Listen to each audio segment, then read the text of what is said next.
Bon, aujourd'hui, on va commencer par réparer notre petite gaffe. Là.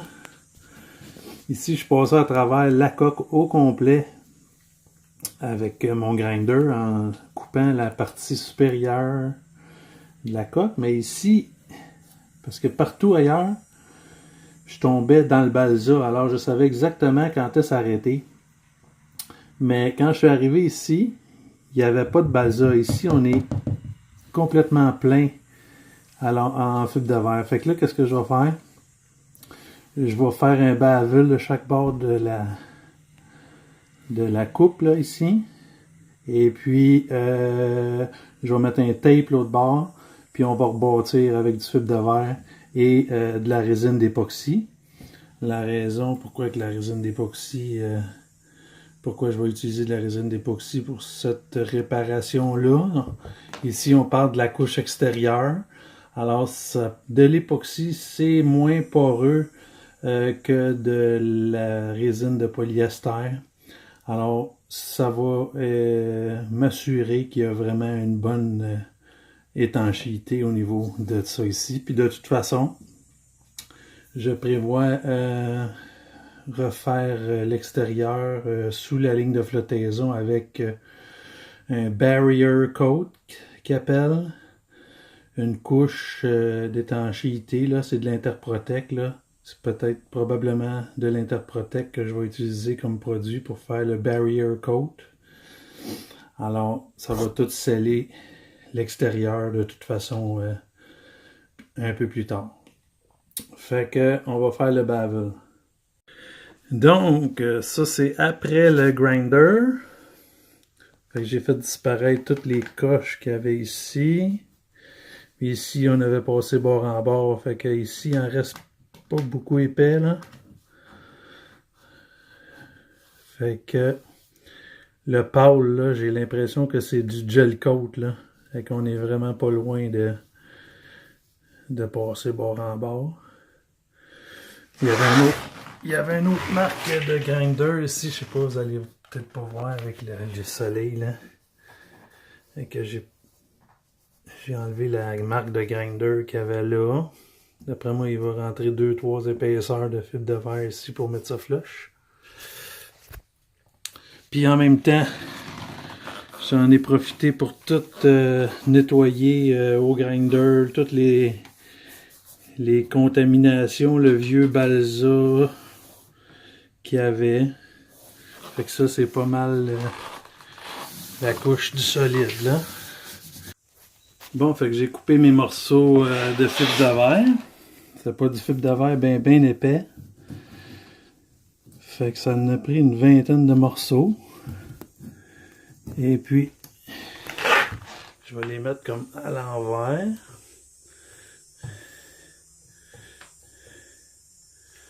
Placer pas si pire. Même chose pour mon petit trou ici. J'ai mis à l'envers. Puis là, ben, juste d'une main, on va nettoyer avec de l'acétone. Comme faut.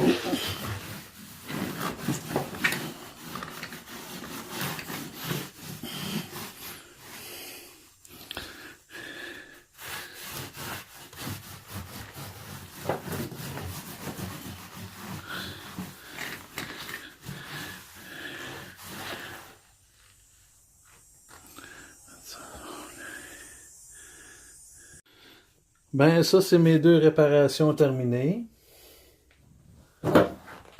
Et puis, c'est venu pas mal flush avec le dessus là, de l'existant.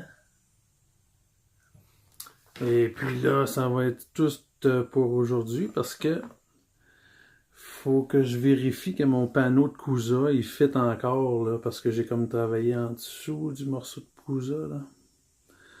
Fait qu'il y a peut-être peut-être que je rebâtisse un peu plus là à une coupe de place pour que le Cousa fit bien.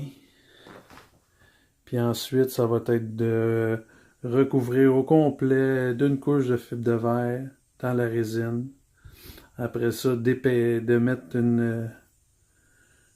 de la résine épaissie par-dessus ça, où c'est que le panneau de Cusa va aller. Et puis on va venir comme adhérer le panneau de Cusa dans la résine épaissie. Donc, ça, c'est après les réparations. J'ai passé un coup de grinder, enlevé tout le brillant, que je sois prêt à installer les prochaines épaisseurs de fibre de verre. Et que, ici j'ai peut-être une petite cavité là. Il va falloir que je passe un coup de grinder. Mais aussi, j'ai fait de l'exploration au niveau de la base du mât. Ça, c'est un petit peu comme c'était au début. Alors, j'ai enlevé les morceaux de lousse. Ça, c'était complètement délaminé. J'ai juste eu besoin de faire le périmètre, même pas au complet, parce que c'était déjà craqué en avant ici. Fait que, ici, j'ai un morceau. C'est pas du balsa. Ça ressemble à du bois mou quand même, laminé en plusieurs morceaux ici. Même chose en arrière. Plusieurs morceaux. Et puis ici, ça c'est une des varanques. Ok, fait que c'était tout noir, humide, mais pas du tout pourri. Mais on va l'enlever quand même. Et puis aussi, j'ai fait de l'exploration pour savoir un peu où c'est que la délamination s'arrêtait quand on arrivait autour de la quille. Alors j'ai découvert que au centre ici, il n'y avait plus de balsa comme autour de la quille, mais qu'il y avait quand même de la délamination. Alors l'humidité a suivi la couche du fond, la couche extérieure de fibre de verre. Et puis elle rentrait dans ce matériel blanc là. Ça a l'air d'une résine de remplissage là, parce qu'il y a des cavités un peu. Là j'ai tout nettoyé au grinder, enlevé tout ce qu'il y avait de lousse. Et puis ça fait que j'ai enlevé à peu près 2 pouces de matériel là. Fait que ici aussi on voit que dans les renflements ici, là, on voit là, que c'est plus épais, plus mince, plus épais, plus mince. Alors on voit des renflements ici. Alors les renflements sont en fibre de verre à 100%. Alors on a quasiment 1 pouce de fibre de verre avant le balsa. Bon matin, on est rendu à faire la réparation au niveau alentour du premier boulon de quille. Alors, mon fibre de verre, il est tout taillé, prêt à installer. J'ai plusieurs épaisseurs aux endroits stratégiques. Là. On voit ici, là. Ça c'est comme pour mettre ça flush, puis après j'en rajoute une autre par-dessus. Et puis ici j'ai mis des morceaux de plastique là, que ramassés dans le bac de recyclage pour garder à peu près le même gap entre le boulon et le fibre de verre. Fait que j'en ai mis 2 épaisseurs, ça correspond. Et puis, c'est sûr que quand je vais aller plus loin, enlever cette section-là, je vais probablement que j'aille faire du grinder dans ma nouvelle partie ici, mais ça ne me dérange pas trop. Je vais juste repartir d'un peu plus loin pour y aller. Alors, le matériel qui était en mauvais état alentour du boulon, c'était rien de bon, en tout cas, pour solidifier la quille. Parce que l'eau avait comme passé sur cette surface-là. Puis ici, j'avais plus de balsa, mais ça avait rentré dans le matériel avec lequel il remplissait la cale, là, parce que la cale elle devait ressembler à peu près cette profondeur-là. Alors, en avant de ce boulon-là, ils ont rempli ça avec un genre de résine. Et puis ici, on voit que la résine, ça ressemble à être ça ici, mais ça, c'est en très mauvais état, là. Fait que ça va probablement tout sortir pour mettre des panneaux de Kusa éventuellement. Fait que là, ce que je vais faire, je vais prendre tout le matériel, je vais le mettre à l'envers sur ma surface ici, nettoyer avec de l'acétone, et puis faire mon mélange d'époxy. Et puis là, un à un, je prends les morceaux, je les remets à l'endroit, je les colle, je mets de l'époxy. Fait que je vais faire ça plusieurs fois jusqu'à temps que je suis rendu à mes 2 derniers morceaux ici.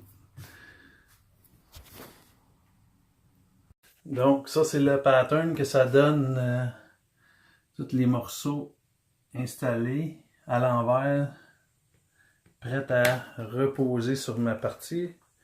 Je vais vous montrer, hein. On voit ici la partie blanche là, qui est là. Alors ça, j'ai tout fait partir les morceaux lousses jusqu'à temps que j'ai du solide. Puis on voit que ça correspond à la shape de la cale qui est là. Fait que on va rebâtir ça. Bon, ça c'est la réparation terminée. J'ai eu un petit problème ici. J'avais le Fast Hardener 205 Fast. Alors ça, normalement, il ne faut pas utiliser ça en haut de 23 degrés. Aujourd'hui, il faisait 27. Fait que c'est la première fois que ça m'arrive. La résine, elle a chauffé. Alors quand ça chauffe, ça fait des gaz et ça délamine. Alors, on va falloir que j'enlève toute cette section-là au grinder pour recommencer le petit coin. Mais tout le reste, c'est parfaitement flush. C'est dur comme du rock, c'est le fun d'entendre ça. Et puis, on est rendu là.